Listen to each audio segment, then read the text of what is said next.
দিনাজপুর অঞ্চলে টেকসই কৃষি উন্নয়ন প্রকল্পের আওতায় পার্বতীপুরে উপজেলা অবহিতকরণ ও পরিকল্পনা কর্মশালা অনুষ্ঠিত হয়েছে।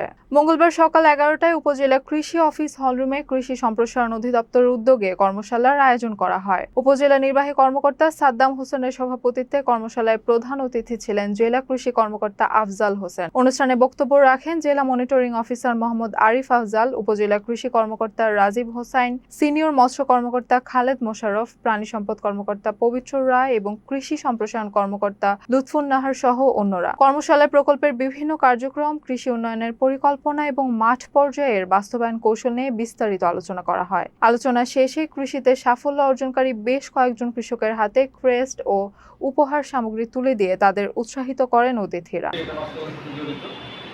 29,520 হেক্টর। আমরা 31টি ব্লক রয়েছে আমাদের পার্বতীপুর উপজেলায়।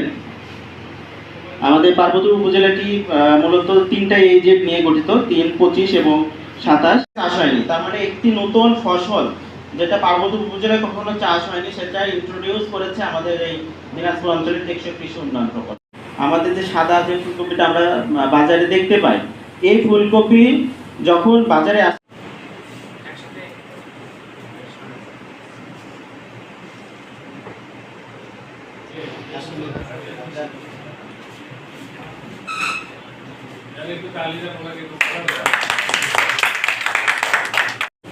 অনুষ্ঠান শুরুতেই রয়েছে পবিত্র কোরআন থেকে তেলাওয়াত। পবিত্র কোরআন থেকে তেলাওয়াত করতে আসছে মোহাম্মদ আলী।